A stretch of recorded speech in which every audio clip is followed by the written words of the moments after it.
On me parle d'un extraordinaire pudding, absolument fantastique, et je dis aux gens, écoutez, c'est très simple, bring me the pudding.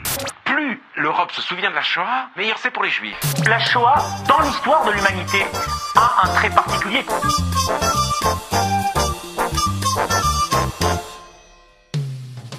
Mesdames et messieurs, bonjour, bienvenue à Ni Pardon Ni Oubli. Ce mois-ci, nous partons à la découverte de l'intellectuel. Petit reportage de Shlomo Schleim. Le corps est voûté, presque plié, prostré sur le manuscrit. L'abandon est total, comme s'il fallait contraindre ce corps, le contraindre au travail, jusqu'à l'usure. Le transistor, il ne l'entend pas. Son esprit est ailleurs, dans les hauteurs du concept. Il édifie son système. Mais qui est cet homme? C'est le philosophe. Ce visage qui souffre, ce visage d'homme qui donne sa vie pour le monde, ça a toujours été pour moi le sommet de la beauté. Je serais comme ces gens qui militent ou qui se battent contre leur tribu, contre leur camp. C'est une des plus belles attitudes, me semble-t-il, ceux qui choisissent de penser contre eux-mêmes ou contre les leurs. Penser contre les siens, contre soi-même, afin de penser par soi-même. Israël est intouchable. Israël, c'est intouchable, oui. C'est intouchable, bien sûr qu'il est intouchable. Tel est l'intellectuel. Inquiet, angoissé, soucieux d'authenticité, intempestif, paradoxal mais cohérent, parfois même anti-moderne, avec comme devise « sapere aude ».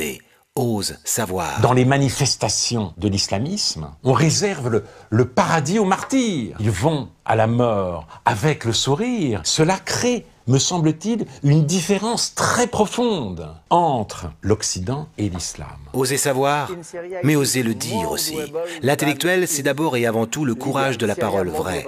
Quand on me dit il faut être courageux pour énoncer tel ou tel propos, j'accepte le compliment. Ce courage, c'est sans doute un héritage de famille, une condition de son destin historique, destin héroïque même. Mes parents, en effet, ont connu l'épreuve de la guerre, de la fuite, pour mon père de la déportation. Mais peut-être aussi, cette expérience qui est la leur m'a aidé à mettre en lumière la nécessité de se penser comme survivant en tant qu'être humain. Se penser comme survivant en tant qu'être humain. Ce n'est pas un courage physique, mais cela demande quand même une certaine fermeté, et le prix à payer n'est pas la prison, c'est vrai, c'est quand même le lynchage médiatique, et c'est désagréable. La marque de la supériorité de l'Occident... Génocide médiatique, calomnie exterminatrice.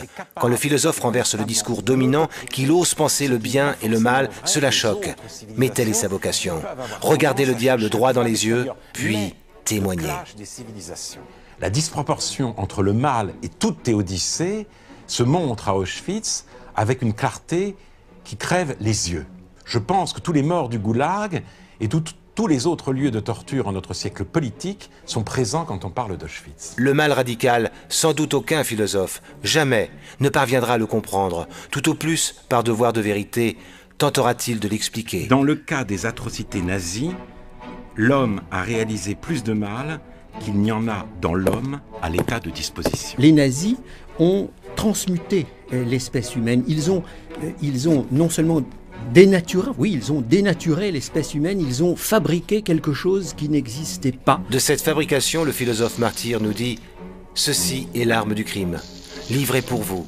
Tenez, et gardez-la tous, toujours en mémoire. » This harsh world, draw thy breath in pain to tell my story. Let me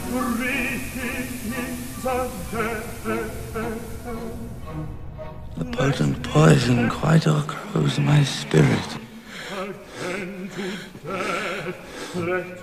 Rest is silent.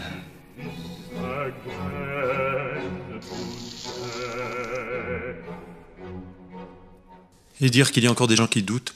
Allez, on se retrouve le mois prochain et n'oubliez pas, ne pardonnez pas.